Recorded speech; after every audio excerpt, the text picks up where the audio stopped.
Welcome back to another episode of the Recruitment Mentors podcast. I'm your host, Hisham Azuz, and this is the final installment this year of our Early On in Recruitment series. So in this series, we've been interviewing and speaking to recruiters who are early on in their career, so in their first 6, 12, 18 months. And I'm really excited to be joined by Will today, who I'm going to get to introduce himself in a second. Just because he has achieved some pretty amazing achievements in his time in recruitment. And I know a lot of people will have loads of different questions and be really interested to hear sort of Will's journey so far. So before we go into all of that, Will, for those that may not know who you are, tell us a bit about yourself, how long you've been working in recruitment, these types of things, and then we'll get into the stuff that I know a lot of people are going to be really interested in listening to. Sure, yeah. So I guess just a bit about myself. Born and raised in Texas, U.S., and then have stayed here my entire life. Went to college, went to university, college in Texas, and then you and I are actually just chatting about where I've traveled. But so I am well traveled, been around the world, but yeah, I've been in recruitment for about a year and a half now, and have loved it. So doing some good stuff there. Love it. So how I came aware of you is we're friends with Oliver Cook here. We've had him on the podcast, who I know is the managing director of the office and sort of business function, or the part of the business that I know you're part of. And I saw his post where he was talking about William Johnson, which is you, and about just highlighting some of the amazing achievements that you've worked your absolute socks off to achieve. Sure. So I'm just going to share some of these, and then just so people can get the context why I was like, right, let's get Will on the pod, and then we can just get you to share a bit about your market, what you recruit in, and then we'll get into all the good stuff. So this is the post that I saw from Oliver where he said, what you've achieved in 17 short months. Largest ever single deal in Phaidon Dallas history. Largest single paycheck in Phaidon Dallas history. Fastest person to $1 million billed in Dallas history. You're now a player, coach already, managing 2 juniors. You've helped 16 candidates find amazing new roles. Qualified for the Phaidon International summer holiday in Cancun. Currently in pole position to be the top performer and top biller in Phaidon Dallas this year. And you've even got a deposit on your first house to put down that week. So I saw that post of a picture of you with some balloons, and apparently you don't drink, so you had like a steak, I think, on your desk. So like that, they're like some pretty unreal achievements, right, in the sort of period that you've been on.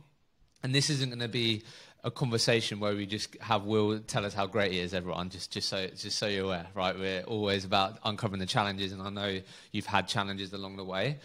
But just for this will help people, tell us a bit about the world you recruit in, the niche that you operate in, maybe what your average deal size is, and just tell us some of that context, because I think that would be really helpful for people.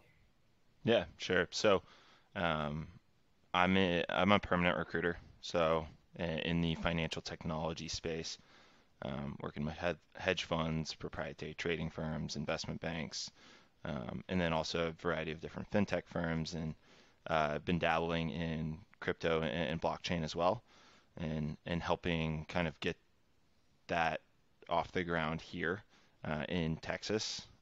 Our New York team's phenomenal in that sense. But yeah, my average deal size, if we're going off the numbers, is around 58K. I would say it's probably more so around that 50K mark with a couple of big splashes here and there. So yeah, it's been fun.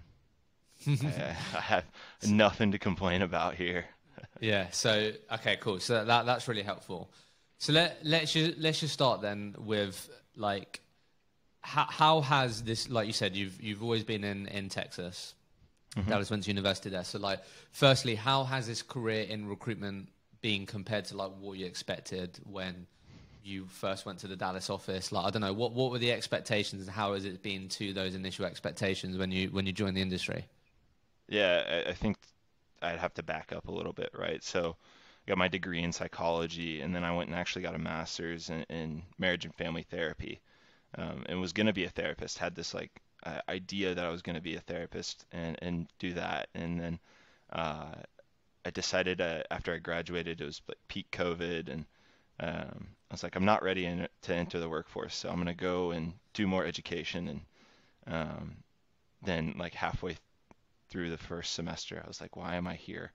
Dropped out of that university and that degree, and then happenstance just fell into recruitment.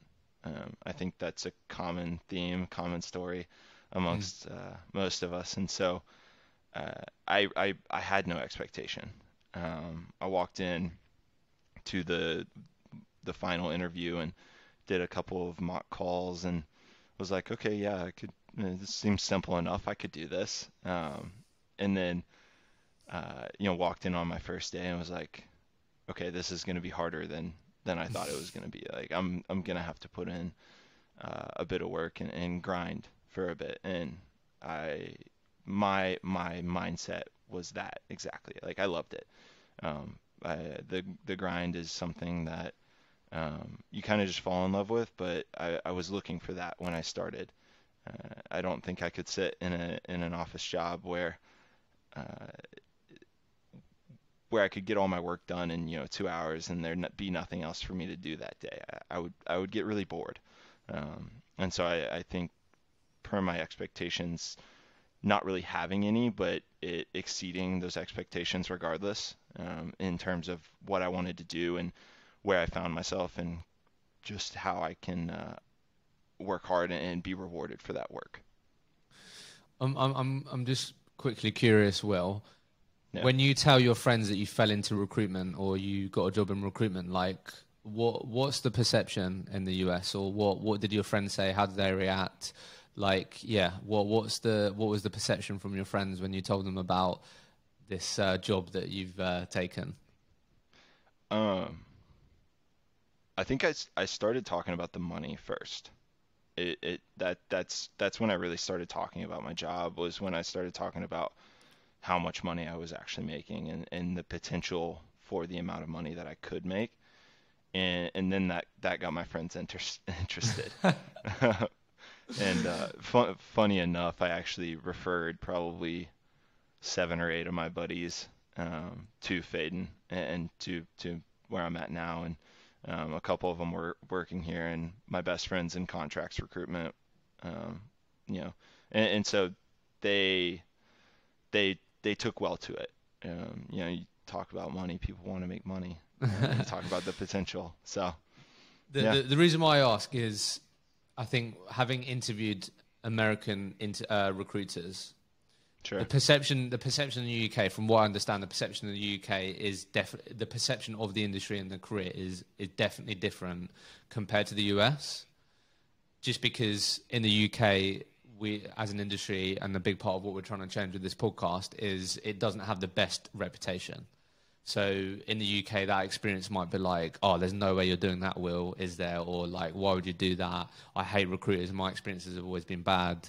But I do think in the US, particularly from what I understand, sales, which recruitment falls into, is definitely perceived as like a legit, respectable career in the US. More so in the UK, this has been my experience from speaking to people. So that's why I was curious just to ask, having been someone that clearly told your friends about wanting to be a therapist, you really invested a lot in education, to then say, I've now got this job. I was just curious to see what your sort of friends or, yeah, what the sort of society would have said, Will, I don't know. Yeah, I was just curious. So that's why I asked. So thanks for sharing.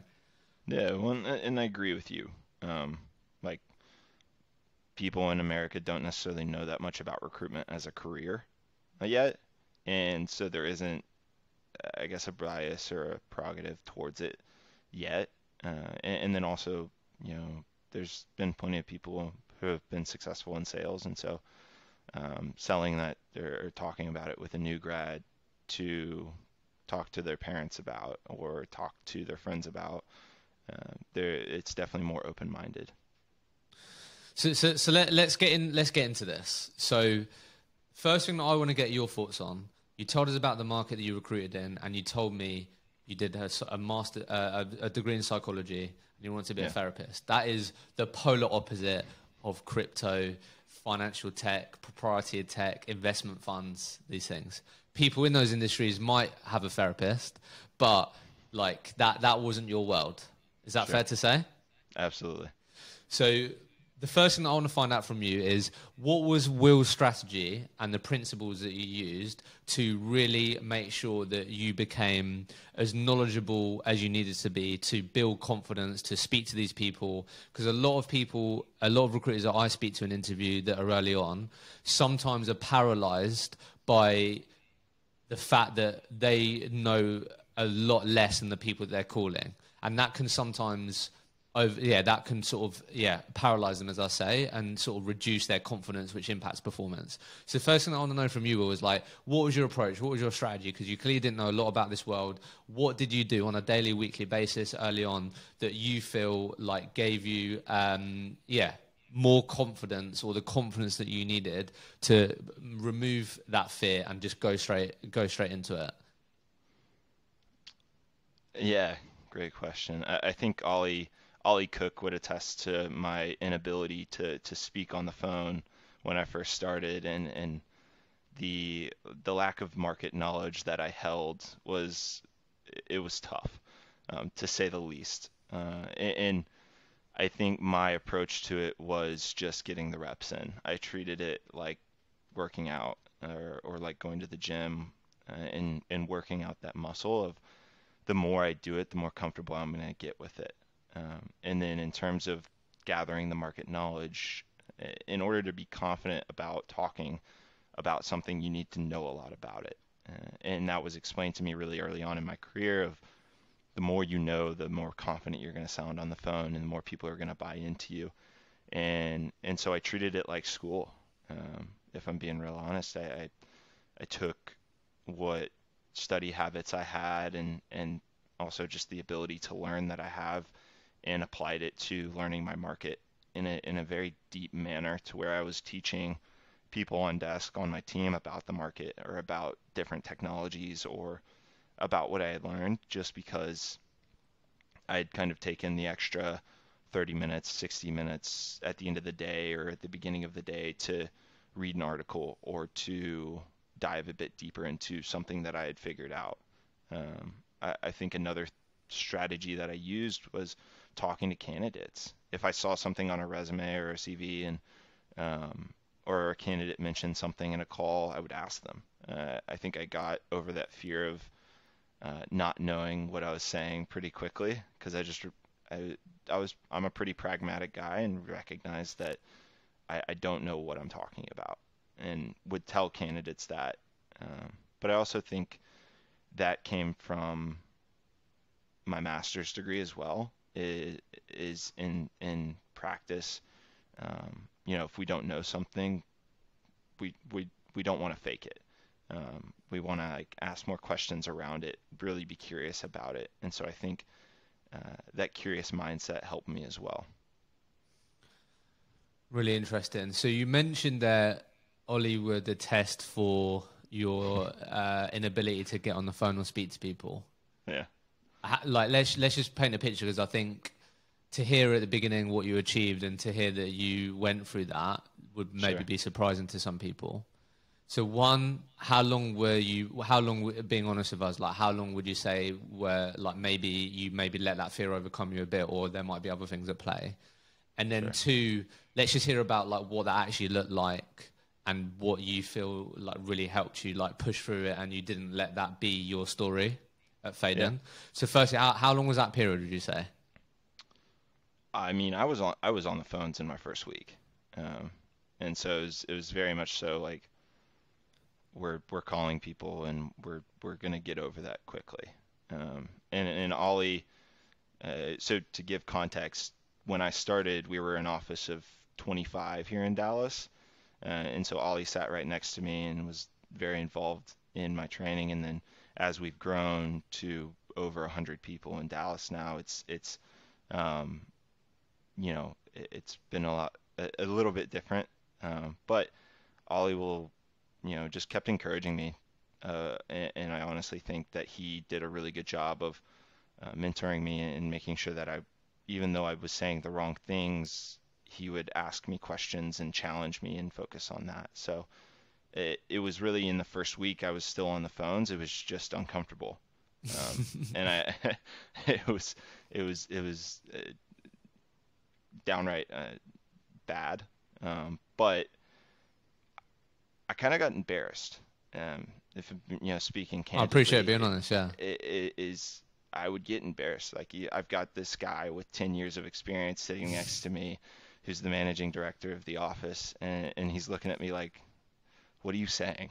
um, and like, and that's how he is, and he and I joke about that a lot now. And I would get embarrassed, and so that's what drove me to. And you could take that one of two ways, right? You could take it of, oh, I'm embarrassed, like I'm just not going to talk, or I'm embarrassed, I'm going to figure out what I can talk about. And I think that that's a difference maker of why my story was not, leaving after 6 months, and why my story was the story that it is now, was because the mindset that I took was, okay, cool, I'm embarrassed right now, but I'm going to use that embarrassment to motivate me to get better and to find a way to not be embarrassed. Yeah, I appreciate you sharing that. I think we've all been there. I can definitely resonate with that. When I was in recruitment, was an office of 8, sat directly next to the owner of the business, and those first few calls, even voicemails, like, It's brutal. you think everyone is listening to you, and maybe laughing inside of how terrible you sound or how bad you are. So I totally get that, and love that mindset again, which is a big part of what this is about, which is, instead of letting that be your story or be the reason why you can't, you've sort of used that as fuel and motivation, as to like why you're going to push through it. And yeah, so I love that. So I guess another bit of context that would be helpful, Will. So got on the phones quite quickly. Like, are you, over this period, have you been someone, and have you been expected, and at what stage were you expected, if at all, to bring on your own clients and do new business? So like, I don't know if it's the same I don't think it's always the same in the US, but we use terminology here as like a 360 recruiter, which would mean you bring on your own clients, you source your own candidates, you do like the full deal. Has that been your journey? Yeah. So, to start, not necessarily. I am a 360 recruiter, and I do bring on my own business. When I started, I had a pretty good job platform to start with, and that definitely helped and accelerated my career and my earnings and my billings. But I have brought on and am expected to bring on new business, as part of my day to day and just what I do. It probably took me. So I started April of 2021, and then I brought on my first client in, I want to say late October, and then I didn't do my first 360 deal until February. February this year. Yeah, February this year. And then Okay. that's honestly when I started seeing my earnings go up, and like when I wasn't reliant on jobs that other people had pulled, and Yeah, were you wasn't working. getting And so, the split of the yeah, fee. exactly. So let's talk a bit about this then. So let's just focus a bit on the candidate side first. Curious, with hindsight, knowing what you know now, if we were to take those first 90 days, or maybe even first 6 months, what do you think maybe you would do differently, or what would be your strategies or approach, knowing what you know now, that you think would enable Will to get even more out of the candidate activity and the time he was investing in the candidate sourcing, the relationship building that led to success or the placements? Like, yeah, knowing what you know now, would you do anything differently? Would you approach that period, those first couple of months, differently on the candidate side, out of interest? And feel free to go as practical as you want here. If it was, I would really focus more on the candidate qualification calls and uncovering the candidate drivers. I don't know, anything that comes up with hindsight that you think you would maybe do differently that would have brought success even more quickly. Sure. Yeah, and before answering that question, I want to address. So the there isn't like a split fee for, like, if someone else had pulled a job, or if it was a job from a key account or a key client, it wasn't necessarily a split fee. If I placed it, I would still get that full fee. There's, the, here nor there. I just wanted to make sure that was clear. Okay, no, yeah, fair. Sorry, that was my Yeah, yeah. assumption. Apologies. No, no, all good. And then, yeah, in terms of like in the first 30, 60, 90 days, what I to clarify, what I wish I'd done differently, or what I Yeah, wish maybe I. like just looking back, is there anything, because this is what people want to know. Like, is there Yeah. anything that maybe, yeah, looking back, you think you could have done better or improved on or doubled down on that you think would, because a lot of people, it's the same in the UK where a lot of people, like I did as well, a lot of people do start on the candidate side, hopefully have like a good job platform to get stuck Yeah. right into and get the reps in. So we're just curious to sort of hear your thoughts on if there's anything that maybe you do differently, double down on with hindsight.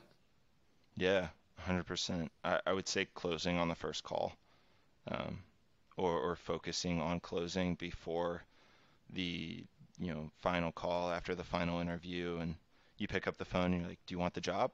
And they're like, "No." Okay. Um, I In my first year, I generated over $1 million in terms of deals and only closed 350K of it. Um, Wow. and so, yeah, it was tough.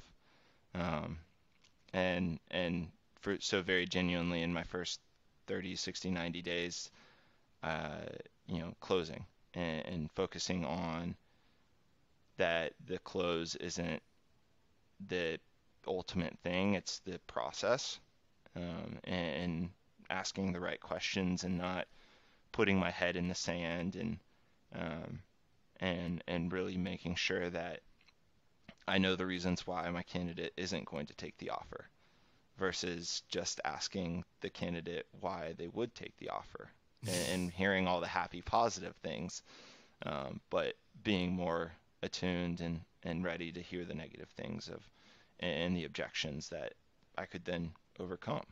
So that's what I would have wanted to, what I know now, what I would have wanted to put in practice earlier.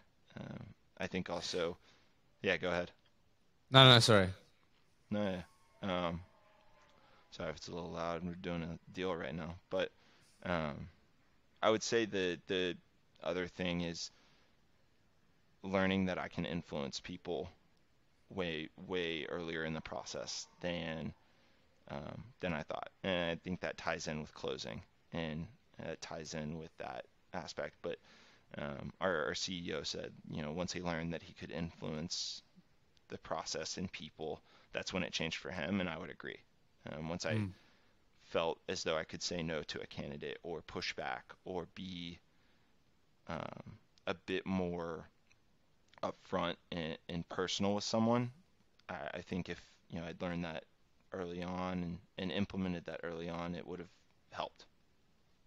So was it, thank you for sharing that. I'm being honest. So what do you think it was more like, you mentioned a few things there. So was it more that Will early on was really good at just listening to what he wanted to listen to, just hear the things that he wanted to hear, and was less reluctant to ask the questions that maybe you didn't want to hear the answers to, or maybe even didn't even think that you could, yeah, like influence, as you said?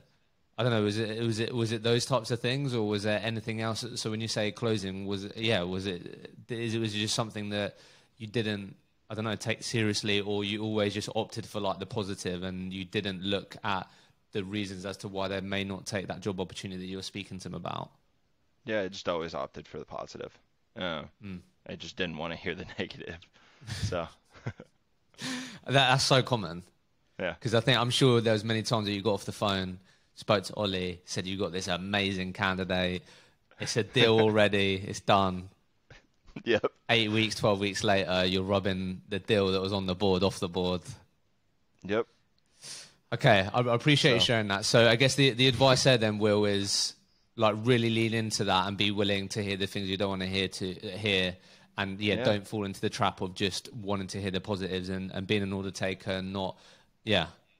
Yeah, I would say get uncomfortably personal with your candidates.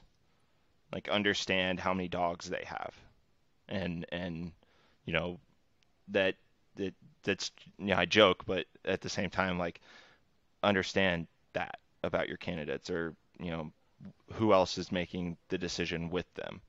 Do they have a partner? Do they have kids? Like, it's those simple, minute things that we don't think about that came and would bite me in the butt. So Yeah. So let's just talk about this for a second. I don't want you to think about it for too long because I don't know, it might be really painful. But let's just talk about it because a lot of people have to go through this, and this is common. Yep. Like, that must have been like so painful, like realizing what you could have built and what you did. So let's just talk about this in terms of, again, why did Will not quit? Like, why did, when those down days happen, when did these things happen? Why did you carry on, and what did you do to help you make sure, or help ensure that drop deal, or that month where maybe 2 fell out or whatever, wasn't then the reason why Will didn't perform for the rest of the month? He was in a funk for the rest of the month. Like, just talk to us a bit about that, because that is something that I know is difficult, and something, and a lot of the time, a reason as to why people leave the industry. So, like, let's just talk about some of these really challenging moments and days where, yeah, you had to push through them. And again, you didn't let it be the story of Will's career at Phaidon, where you could have been this person that built $1 million, but you build 350 in your first year and you quit. Yeah. Again, it goes back to your mindset. I took them as learning opportunities. Like, I could have taken it as, I could have blamed everyone else except myself. And I have a buddy on desk in the office who talks about extreme ownership, pulled from Jocko, and that aspect of extreme ownership is so important, because if I'm owning everything and I'm responsible for it, then it's really, I can only blame myself. And so taking those as learning opportunities versus taking, more of a victim mentality where, the world's against me, like, that's just more draining. Like, if I own it and am responsible for it and learn from it, then I can move on from it. But if I take a more victim mentality towards it, then I'm going to dwell on it. It's going to weigh me down, and I'm going to eventually, it's going to push me out of the industry. And so, I don't know where it clicked or how it happened, but I would just take responsibility for it. I would talk with my manager about it. We would process through it, kind of do an autopsy almost of the dead process, and make sure that, did I do everything that I could have done in my power to make sure that the candidate took the offer? No? Okay, cool. Where can I learn and improve for the next time? And so that was my process, and that was implemented with my manager, and I can give credit to them for that. So Yeah, no, love that. I'm a big believer in that mindset as well, just because I think the way that I think about it is, if you don't have that mindset and you do have more of that victim mindset, as you said, you're giving so much power to other people. Yep. And you're removing that power from yourself. So I love that, and I think I'm really glad that you shared that, because I think if more people do have that mentality in our industry, then there's just going to be way more opportunity for people to learn, rather than be, like you just said, like really heavy and like, this is so hard, so difficult, I don't want to do it anymore. It's a whole then different story on if you do keep having those autopsies and you keep making the same mistakes. That's when you need to be in an environment where you're getting help and support and these things. But I think to have a chance with dealing with those down days in recruitment, I think the best chance you've got is taking extreme ownership. Yep. So yeah, I think that's brilliant. So talk to me a bit about then your new business journey, because that's difficult for a lot of people. Like, obviously it was a little while before you started working with your first client. Like, what were some of your biggest challenges when it comes to Will becoming someone that was self-efficient of bringing on his own clients? What are some of your biggest obstacles at the beginning? It's gonna sound, but time management. I just couldn't find the time, or couldn't be bothered to find the time to do it. And so it was sitting down and creating a plan over, a week or 2 weeks with, um, and just really understanding that, okay, from this hour to this hour, this is what I'm going to be doing, and being very strict with my time in that sense. And then also creating my own luck. So having enough output to where, um, the luck would come back and someone would respond. And then beyond that, getting together, I started focusing a bit more in the crypto and blockchain space, and wanting that to be the kind of clients that I bring on. And having that specific focus helped me organize my time better and organize where I was going to attack the market and what market I wanted to build out. And recognizing that, okay, that's a growing market.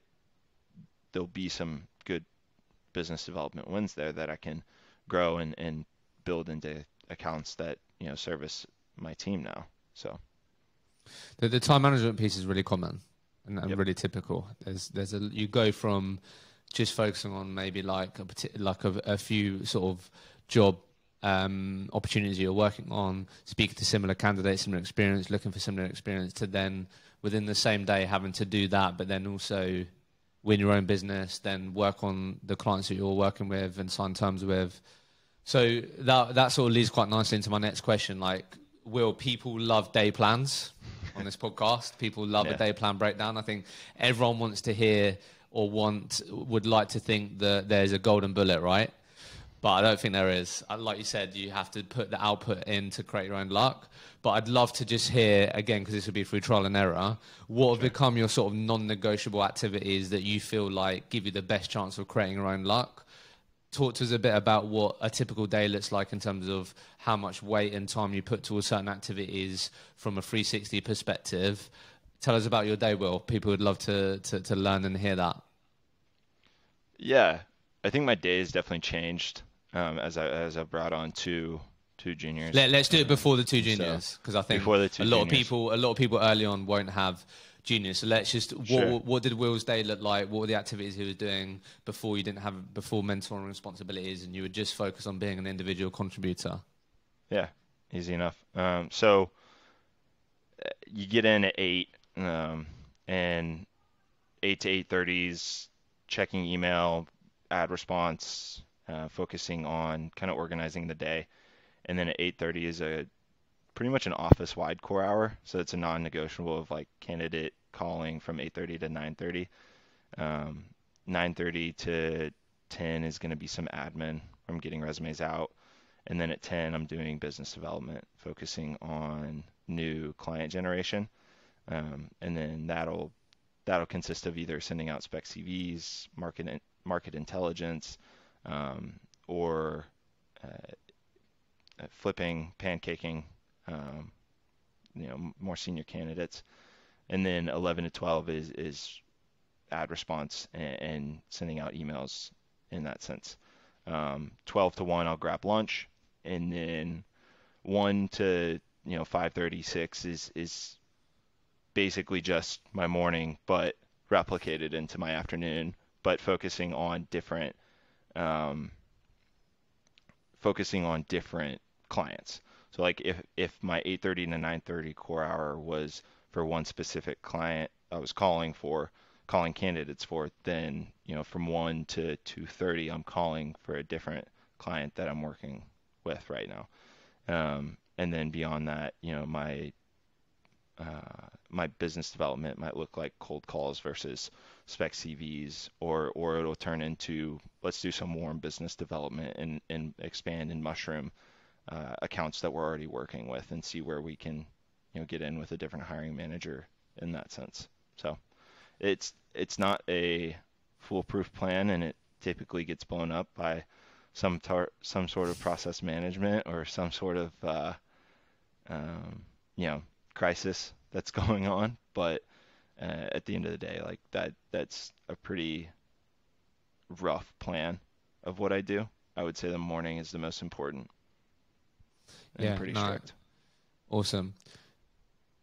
What's been, again, I know there isn't like a golden bullet, but from your experience so far, your market, I know there's nuances.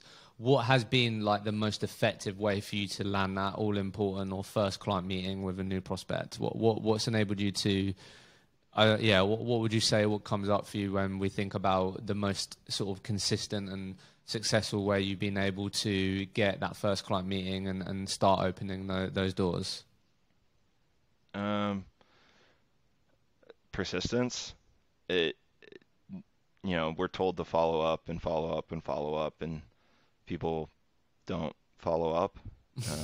I think if you follow up more than 5 times and someone doesn't respond, you can send an email saying like, "Hey, I'm not going to follow up anymore. I just want to let you know that like this is the last email you'll receive from me." I've been utilizing that technique a lot lately, and that's been Like a breakup email sort of thing. It's. I think it's also just being courteous to people, right? Like the other end of the email is a person, and I know I don't like getting spammed, and I think following up 5, 6 times is plenty for them to recognize that they either want to do business with you or they don't want to do business with you right now. And so you can send them a breakup email, and then after that follow up in 3 months, right? Like give them a little bit of a break. And so that's what I've been finding effective, is just being persistent.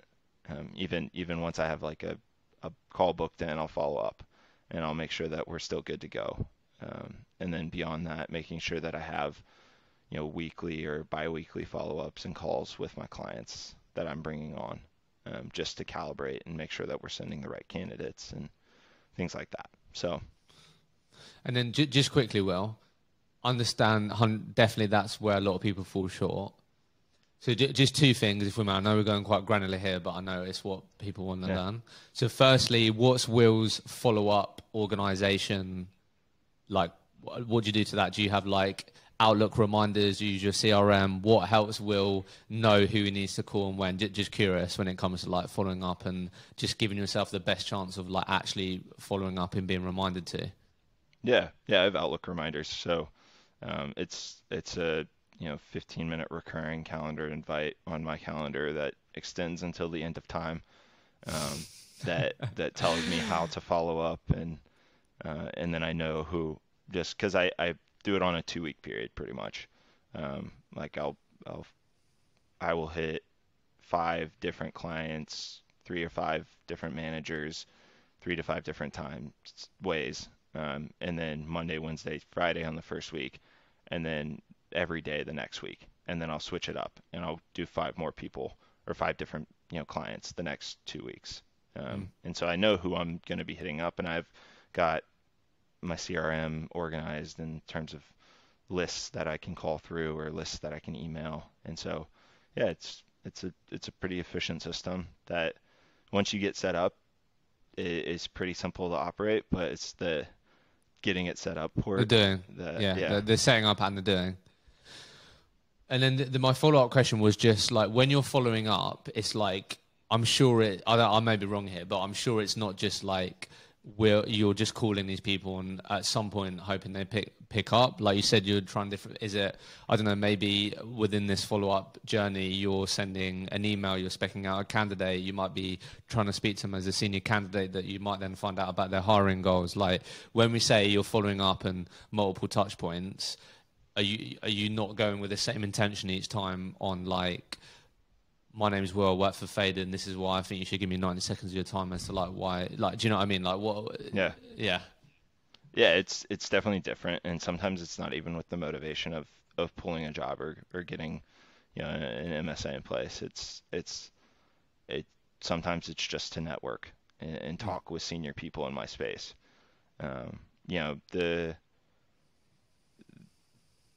Sometimes I'm not getting terms in place until 6 months down the line, right? Or I'm following up with a candidate that I worked with who I had an offer for, and now they're at a different company as a lead engineer and hiring for their team. And it's like, okay, cool. Like, let's talk. Like, how are you doing? How have you been? And Ollie Cook says your network is your net worth, and I imagine he got that from somewhere as well. But it is true. I think connecting with senior people in a um, in a way that you aren't trying to get something from them, but maybe have something to add value for them. Maybe you have market intelligence. Maybe you know something about their competitor that they might want to know. It's a give and a take, and a lot of the times we take and don't necessarily give or provide, and I think that set me apart is I like to give more than I take with my clients. Mm. No, I'm glad you said that about the long-term piece, because like when you were early on, you now have the benefit of having the evidence of it taking a while sometimes, or maybe your best client did take 6 months. So when you feel like you're not getting anywhere with a particular like dream client, you know that you've got evidence now to point at that goes, well, no, Will, it took you 6 months with this client. It's like, keep going. And sometimes when you're early on, it can really feel thankless, and you don't have that evidence yet to be like, no, keep going, because I'm going to create my own luck. So I'm glad that you shared that. So I guess as we come to the end here then, Will, I'm just curious. I don't know if this is something that's come up for you, but I'd be interested to hear your take on what are you being mindful of to make sure, like some of these achievements have been big, no denying it. So there's a couple of things to this question, or a couple of thoughts that are coming up for me that just interested to hear your thoughts on. What are you doing to make sure Will does not become complacent and to be the guy in the office that thinks he's completed recruitment and he's only done it for 17 months because he's got these accolades, he's had these achievements? Because you could fall into that. And we've interviewed enough people on here who have said that when they became a top performer or these types of things, and where some of their biggest challenges were when they became complacent. And you could fall into that. I don't know how you feel about that as I say that. I don't know if this is something you've been mindful of. Like, I don't know, what comes up for you when I share that, and something that just, I don't know, I got thinking about when thinking about your journey so far, because you could become that. Yeah. Well, I appreciate the reminder. My manager and I have a weekly, bi-weekly meeting, and pulled me into a room. It was like, hey, don't, like, you're getting complacent. Basically called me out for getting complacent. Really? In like a very teachable way. Not in like he's like, but he was more so talking to me about complacency and helping me recognize that that's the mindset that I'm slipping into. And it was a really helpful conversation, and this is a really good reminder. What was you, sorry to butt in, but I think people, like, what was you getting complacent? Like, again, you've had that reminder, going into that meeting, and someone goes, Will, I'm going to hold up a mirror here, and I do feel like you're getting complacent. This is what to be wary of. I understand why you might have got like this, but what was it when you then left that environment and actually thought about it? What was it that you was actually being complacent with? All of it. A lot of my KPIs went down. A lot of my numbers decreased, and it wasn't the same standard that I had been that I held myself to. And so, like a good amount of it just went straight down, and it's almost like relearning how to recruit in a sense, and going back to the basics is how I'm getting out of that complacent nature, is setting up a day plan that I would have set up for myself when I was 60 days in, and being very cognizant of my mindset throughout the day of I don't know everything, and always being willing to learn. And when someone holds up that mirror to your face, being willing to accept it and look at it and explore it, versus just slapping it down and telling them they're wrong and getting frustrated and walking out. Because I think, again, that that could weigh down on someone versus building them up. So just final thing on this. It's really interesting that you said that, and again, really appreciate you being honest. I interviewed someone before who had on their goals list for a long time to become the top biller, and they achieved it.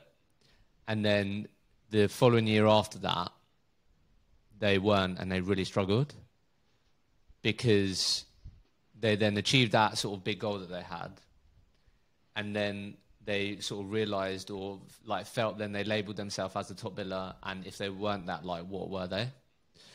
So from what you just told me, it was a bit of what we just spoke about, but also I feel like, again, correct me if I'm wrong here, but I feel like you've had to, even though you're early on in your career, right, because of the achievements that you've achieved, you've had to realign maybe the story that you tell yourself as to like why you're doing what you're doing, what your goals are, because you've checked off some of those things quite quickly, which then I'm not surprised that you then had a dip, because you, like, I'm sure at whatever period you were like, I'm going to be the top performer, I'm going to do this. You got there and it's like, fuck, I've got to go back in the office tomorrow now and just do it again and crack on, even though you know you've achieved that milestone.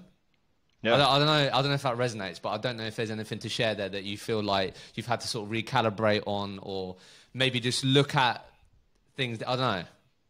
No, absolutely. Yeah, more honesty. That's spot on, right? I hit my goals and was like, all right, what's next? And like had to come up with new goals. And I was like, what goals do I want to come up with now? And the goal now is consistency. It's focusing on getting the accumulation of marginal gains, so getting 1% better every single day. And like having the year-long, 5-year-long goals are great. But I think if you come in with a daily goal of getting 1% better every single day, then that's the mindset that I've adopted now is I'm not going to label myself as a top biller, or I'm not going to label myself as someone who, has had all of this success, but rather I'm labeling myself as someone who is going to get 1% better every single day, or like try and have that mindset, because I think that's how I can avoid another dip, or that's how I can avoid the disappointment of potentially not being the top biller next year, right? Like it's not guaranteed, just because I did it this year or am potentially going to do it this year. So you are going to do it this year. No, yeah. I appreciate your honesty there, and I think that's a great lesson for people, where for me you've made the goal and what you're thinking about every day less about the outcome and more about the process. 100%. And that isn't to say like don't have those milestone goals on your list, just don't make it all about that. So I think that's a great share. So look, let's end on a high note there, because I really feel like I've held the mirror up against you, and I really appreciate you sharing it, because this would be really helpful for people. Like, tell us about your most memorable day so far on this journey. There's a couple. I'll narrow it down. I'll give you one. It's probably ringing the largest deal in Dallas history. That was a pretty that was like a 6-month long process with a candidate who was getting married, and there was a lot of talk about the package and everything that was going into that, and I think ringing that deal was a really cool day, because it was it was really satisfying. A lot of work. Yeah. Well, can you give us a bracket? What was the deal? What was the bracket? You don't have to give us the exact dollar. Is it over 100 grand, 200? Over 100. It was over 150. Under 200. Yeah. So like, yeah. Yeah. 6 months work. A lot of things that could have gone wrong, but it was done. Yeah. Most memorable day, or one of the most memorable days. Yeah, one of the most. This is later on in my career, but the second most memorable day is watching my juniors just buzz about interview requests and things coming in and all of that. It almost like a proud dad moment in that sense. So that was fun too. Well, I love that you said that, just because again, this is quite typical where top billers, top performers find themselves enjoying those experiences and those moments more than the ones that they experience themselves. Yeah, exactly. So you're clearly on that journey, which is awesome and exciting. Look, Will, just want to thank you so much. Thanks for being really honest. Thanks for joining us on this. I'm really excited to hear the lessons and what people take away from this conversation. But kudos to you, Will. I think in the 17, 18 months that you've been in the industry, you've had challenges, you've had highs, but clearly what you've had to do is really go on this journey of working on Will. And, you know, and that journey is never going to end, right? Which is exciting, but also I think really cool. And I really appreciate you sharing all those things with us. So thanks a lot for joining me. Yeah, absolutely. Appreciate you having me.